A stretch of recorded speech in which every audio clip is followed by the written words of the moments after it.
എല്ലാവർക്കും എൻ്റെ പുതിയ വീഡിയോയിലേക്ക് സ്വാഗതം. അപ്പം ഇന്ന് നമ്മൾ നോക്കാൻ പോകുന്നത് എങ്ങനെ എംബസി പോകണം, എന്തൊക്കെ കാര്യങ്ങൾക്ക് എംബസി പോകണം, ഇനി എംബസി പോകുന്ന ഇതിന് എന്തൊക്കെ ഡോക്യുമെൻറ്റ്സ് വേണം എന്നുള്ളതിനെക്കുറിച്ചാണ് നമ്മൾ ഇന്ന് നോക്കാൻ പോകുന്നത്. അപ്പം അതിലേക്ക് കിടക്കാം. അപ്പം നിങ്ങൾ സബ്സ്ക്രൈബ് ചെയ്യാത്തവരാണെങ്കിൽ വീഡിയോയുടെ റൈറ്റ് സൈഡിൽ കാണുന്ന സബ്സ്ക്രൈബ് എന്ന് എഴുതിയിരിക്കുന്ന എൻ്റെ പേരോട് കൂടിയ ചിഹ്നത്തിൽ ഞെക്കിക്കഴിഞ്ഞാൽ നിങ്ങൾക്ക് സബ്സ്ക്രൈബ് ചെയ്യാൻ പറ്റും. അപ്പോൾ സബ്സ്ക്രൈബ് ചെയ്യാൻ മറക്കരുത്. അപ്പം കാര്യത്തിലേക്ക് കിടക്കാം. എന്തൊക്കെ കാര്യങ്ങൾക്ക് എംബസി പോകണം? 1. പാസ്പോർട്ട് റിന്യൂവലിന് പോകാം. 2. സാലറി സർട്ടിഫിക്കറ്റ് അറ്റസ്റ്റ് ചെയ്യാൻ പോകാം. 3. PCCക്ക് പോകാം. 4. പവർ ഓഫ് അറ്റോർണി അറ്റസ്റ്റേഷന് പോകാം. മാരേജ് രജിസ്ട്രേഷന് പോകാം. ബർത്ത് ആൻഡ് ഡെത്ത് രജിസ്ട്രേഷന് പോകാം. ഫോട്ടോ കോപ്പി അറ്റസ്റ്റേഷന് പോകാം. ഇത് ബേസിക് ആയിട്ടുള്ള കാര്യങ്ങളാണ്. ഇതിലും കാര്യങ്ങളുണ്ട്. അപ്പം ബേസിക്കായിട്ട് നമുക്ക് വേണ്ട കാര്യങ്ങളെക്കുറിച്ചാണ് ഞാനിവിടെ പറയുന്നത്. പാസ്പോർട്ട് റിന്യൂവലിന് എന്തൊക്കെയാണ് വേണ്ടതെന്നുള്ളത്. 1. ഓൺലൈനിൽ ഫില്ല് ചെയ്ത ഫോം, പിന്നെ അല്ലാതെയും ഫില്ല് ചെയ്ത ഫോം, പിന്നെ വാലിഡ് വിസ, അതിൻ്റെ കോപ്പി നമ്മൾ കൊണ്ടുപോയിരിക്കണം. പിന്നെ പാസ്പോർട്ടിൻ്റെ ഫ്രണ്ടും ബാക്ക് പേജിൻ്റെയും കോപ്പി, പിന്നെ ഏജൻസിയിൽ നിന്നുള്ള രജിസ്ട്രേഷൻ്റെ ലെറ്റർ നിങ്ങൾക്കറിയാം, ഹീബ്രുവും ഇംഗ്ലീഷും ഹാഫായിട്ട് എഴുതിയ ഏജൻസിയുടെ സീലോട് കൂടിയ ലെറ്റർ. നമ്മളത് പാസ്പോർട്ടിൽ വെക്കാറുള്ളതാണ്, അപ്പോൾ അതുകൊണ്ട് എല്ലാവർക്കും അറിയാമെന്ന് വരുന്നത്. പിന്നെ 6 5x5 passport size photo, 305 shekel. ഇത്രയും കാര്യങ്ങളാണ് പാസ്പോർട്ട് റിന്യൂവലിന് വേണ്ടത്. സാലറി സർട്ടിഫിക്കറ്റ് അറ്റസ്റ്റ് ചെയ്യാനായിട്ട് എന്ത് വേണമെന്നുള്ളതാണ് നമുക്കിനി നോക്കേണ്ടത്. അപ്പോൾ സാലറി സർട്ടിഫിക്കറ്റ് അറ്റസ്റ്റ് ചെയ്യാൻ ആദ്യം തന്നെ വേണ്ടത് സാലറി സർട്ടിഫിക്കറ്റ് വേണം. ഏജൻസി എന്നുള്ളത് ആയിരിക്കണം. ഏജൻസിയുടെ ലെറ്റർ പാഡിൽ ക്ലിയറായിട്ട് സീലും സൈനും വേണം. രണ്ടാമത്തെ കാര്യം, നമുക്ക് വിസ ഉണ്ടായിരിക്കണം സാലറി സർട്ടിഫിക്കറ്റ് അറ്റസ്റ്റ് ചെയ്യാനായിട്ട്. മൂന്നാമത്തെ കാര്യം, സാലറി സർട്ടിഫിക്കറ്റ് നോട്ടറി ചെയ്തിരിക്കണം. അത് എവിടെ നിന്നാണ് നോട്ടറി ചെയ്യേണ്ടത് എന്നുള്ളത് ഈ വീഡിയോ അവസാനം വരെ കാണുമ്പോൾ നിങ്ങൾക്ക് മനസ്സിലാവും. എങ്ങനെ പോകണം, എത്ര രൂപയ്ക്കാണ് നോട്ടറി ചെയ്യേണ്ടത്, എന്തെല്ലാം ചെയ്യണമെന്നുള്ളത് ഈ വീഡിയോയുടെ അവസാനം ഞാൻ പറയുന്നുണ്ട്. അപ്പം വീഡിയോ മുഴുവൻ കാണുക. പിന്നെ വേണ്ടത് നമ്മുടെ ബാങ്ക് സ്റ്റേറ്റ്മെൻറ്റാണ്. ഇപ്പം നമുക്ക് ബാങ്ക് സ്റ്റേറ്റ്മെൻറ്റ് ചോദിക്കുന്നില്ല, എന്നിരുന്നാലും ബാങ്ക് സ്റ്റേറ്റ്മെൻറ്റ് അവർ പറയുന്നുണ്ട്. അത് അറ്റസ്റ്റ് ഒന്നും ചെയ്യേണ്ട, അവിടെ കാണിച്ചാൽ മാത്രം മതി. അപ്പം ഞാൻ അറ്റസ്റ്റ് ചെയ്യാൻ പോയപ്പോൾ എന്നോട് ബാങ്ക് സ്റ്റേറ്റ്മെൻറ്റ് ഞാൻ കൊണ്ടുപോയപ്പോൾ അവർ പറഞ്ഞായിരുന്നു ബാങ്ക് സ്റ്റേറ്റ്മെൻറ്റ് വേണ്ട, നോട്ടറി ചെയ്തതല്ലേ, അതുകൊണ്ട് ബാങ്ക് സ്റ്റേറ്റ്മെൻറ്റിൻ്റെ ആവശ്യമില്ല എന്ന് അന്ന് എന്നോട് പറഞ്ഞായിരുന്നു. പക്ഷേ അവരുടെ ലിസ്റ്റിനകത്ത് ബാങ്ക് സ്റ്റേറ്റ്മെൻറ്റ് പറഞ്ഞിട്ടുണ്ട്, നിർബന്ധമില്ല. ഇത് എൻ്റെ എക്സ്പീരിയൻസിലാണ്. നിയമങ്ങൾ ഏത് സമയത്തും മാറാം. അപ്പം വ്യത്യാസം ഉണ്ടാവും. അതിനനുസരിച്ച് നിങ്ങൾ തയ്യാറായി പോവാം. 48 ഷെക്കൽ നമ്മൾ സാലറി സർട്ടിഫിക്കറ്റ് അറ്റസ്റ്റ് ചെയ്യാനായിട്ട് നമുക്ക് വേണം. Power of attorney. അപ്പോൾ നാട്ടിൽ നിന്ന് ചിലപ്പോൾ നമ്മൾ ലോൺ എടുക്കാനോ എന്തെങ്കിലും ആവശ്യങ്ങൾക്കൊക്കെ പവർ ഓഫ് അറ്റോർണി അറ്റസ്റ്റ് ചെയ്യാൻ ഒപ്പിടാനായിട്ട് നമ്മൾ ചെയ്യും. അപ്പോൾ അതിന് വേണ്ടത് നമുക്ക് വിസ ഉണ്ടായിരിക്കണം. പിന്നെ പവർ ഓഫ് അറ്റോർണി നോട്ടറി ചെയ്തതായിരിക്കണം. അതിൽ ഫോട്ടോ ഉണ്ടായിരിക്കണം. ഫോട്ടോ ഇല്ല, നമ്മൾ ഫോട്ടോയും കൊണ്ട് പോകേണ്ടി വരും. അപ്പോൾ അത് പ്രത്യേകം ശ്രദ്ധിക്കുക. നാട്ടിൽ നിന്ന് നോട്ടറി ചെയ്യുമ്പോൾ തന്നെ ഫോട്ടോയും കൂടെ വെച്ച് നോട്ടറി ചെയ്ത് അയച്ചു തരാൻ പറയുക. അപ്പം അത് എംബസിയുടെ ഒരു ഓഫീസറുടെ മുന്നിൽ വെച്ച് നമ്മൾ ഒപ്പിട്ടിട്ട് നമുക്ക് അവർ തരുന്നതായിരിക്കും. അതിൽ അവരുടെ സീലും എല്ലാം ഉണ്ടാവും. അപ്പം ഫോട്ടോ ഒട്ടിക്കുന്നതിന് മറക്കരുത്. 88 ഷെക്കലാണ് നമ്മൾ എംബസിയിൽ കൊടുക്കേണ്ടത്. നോട്ടറിയെക്കുറിച്ച് 1-2 കാര്യങ്ങളോട് പറഞ്ഞോട്ടെ. കാരണം നോട്ടറി ചെയ്യാൻ പോകുന്ന സ്ഥലത്ത്, അപ്പോൾ നോട്ടറിയുടെ അഡ്രസ്സ് വരുന്ന വീഡിയോയുടെ ബാക്കി കാണുമ്പോൾ മനസ്സിലാവും. നോട്ടറി ചെയ്യാൻ പോകുമ്പം അതിന് നമ്മൾ വക്കീലിനെ മുൻകൂട്ടി, നിങ്ങൾക്ക് സ്ക്രീനിൽ കാണുന്ന ഈ ഫോൺ നമ്പറിൽ നിങ്ങൾക്ക് മുൻകൂട്ടി വിളിച്ച് നമ്മൾ വക്കീലിൻ്റെ അപ്പോയിൻമെൻറ്റ് എടുക്കുക. അല്ലെങ്കിൽ ആ വക്കീലുമായിട്ട് സംസാരിച്ച് ഇന്ന ദിവസം ഞാൻ വരുന്നുണ്ട്, ആ സമയത്ത് നിങ്ങൾ അവൈലബിൾ ആണോ എന്ന് ചോദിച്ച് നമ്മൾ കൺഫേം ചെയ്യണം. അല്ലാതെ ചുമ്മാ ചെന്ന് കഴിഞ്ഞാൽ ചിലപ്പോൾ വക്കീൽ അന്നത്തെ ദിവസം ഉണ്ടാകണമെന്നില്ല. അതുകൊണ്ട് വക്കീലിനോട് നേരത്തെ മുൻകൂട്ടി പറയണം. അപ്പോൾ ഈ ഫോൺ നമ്പറിൽ നിങ്ങൾ വിളിച്ച് സംസാരിക്കാം. അപ്പം 75 ഷെക്കലേ നോട്ടറി ചെയ്യുന്നതിനാവുള്ളൂ. നോട്ടറി ചെയ്തിട്ട് അന്ന് തന്നെ എംബസി പോകാൻ പറ്റും. നിങ്ങൾ പെട്ടെന്ന് രാവിലെ തന്നെ നിങ്ങൾ അവിടെ ചെന്ന് കഴിഞ്ഞാൽ ഒരു 8 മണിയൊക്കെ ആകുമ്പോഴത്തേക്ക് നിങ്ങൾ അവിടെ ചെന്ന് കഴിഞ്ഞാൽ നിങ്ങൾക്ക് നോട്ടറി ചെയ്യാൻ പറ്റും.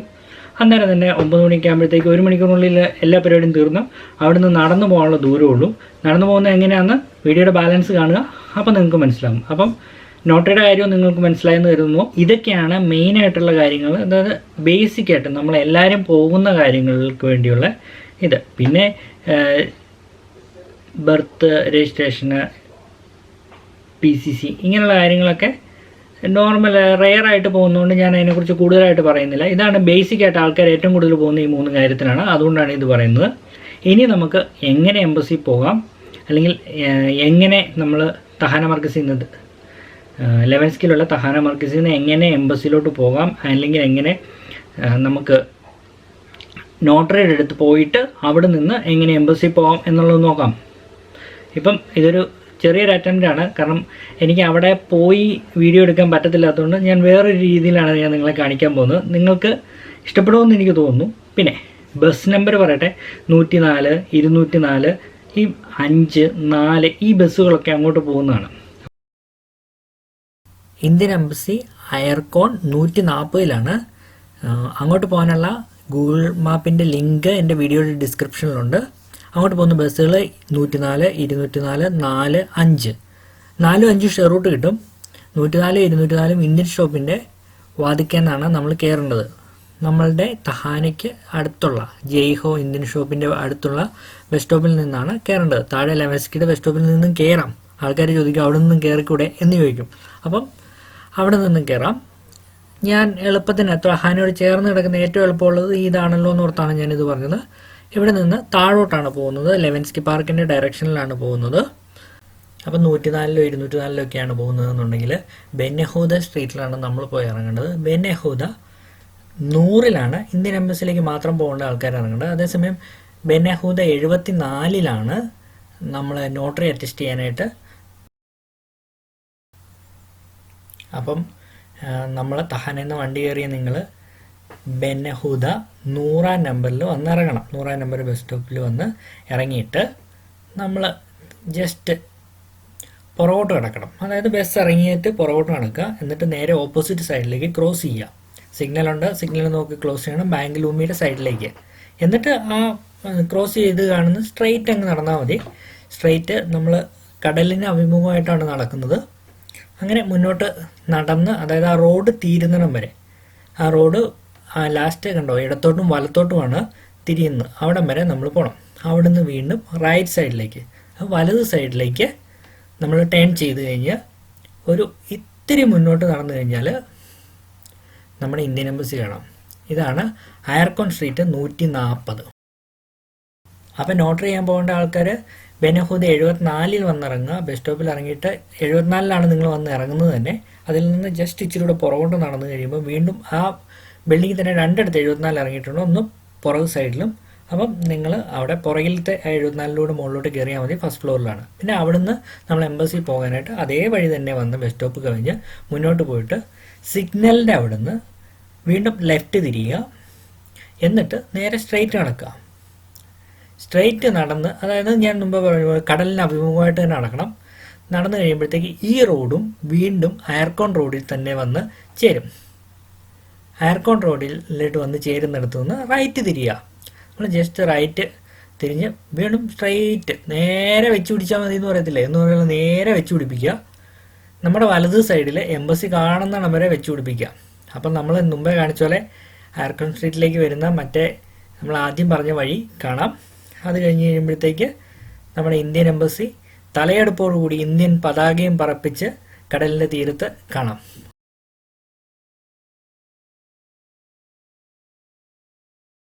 വീഡിയോ നിങ്ങൾക്ക് ഇഷ്ടമായെന്ന് ഞാൻ കരുതുന്നു. ഇനിയും ഇതുപോലുള്ള വീഡിയോകൾ പ്രതീക്ഷിക്കാം. നിങ്ങൾ സബ്സ്ക്രൈബ് ചെയ്യണം. സബ്സ്ക്രൈബ് ചെയ്യാൻ മറക്കരുത്. ഈ വീഡിയോയുടെ റൈറ്റ് സൈഡിൽ കാണുന്ന സബ്സ്ക്രൈബ് എന്ന് എഴുതിയിരിക്കുന്ന ബട്ടണിൽ അമർത്തി കഴിഞ്ഞാൽ നിങ്ങൾക്ക് സബ്സ്ക്രൈബ് ചെയ്യാൻ പറ്റും. അപ്പോൾ സബ്സ്ക്രൈബ് ചെയ്യാൻ മറക്കരുത്. ലൈക്ക് ചെയ്യണം, കമൻറ്റ് ചെയ്യണം, ഷെയർ ചെയ്യണം. അതുപോലെ എന്തെങ്കിലും ഒബ്ജെക്ഷൻസ് ഉണ്ടെങ്കിൽ നിങ്ങൾ കമൻറ്റ് ചെയ്യണം. അപ്പം അടുത്ത വീഡിയോയിൽ നമുക്കതിനെക്കുറിച്ച് അല്ലെങ്കിൽ ആ ഒരു പോരായ്മ നമുക്ക് നികത്താൻ പറ്റും. അപ്പം നമുക്ക് വീണ്ടും അടുത്ത വീഡിയോയിൽ കാണാം.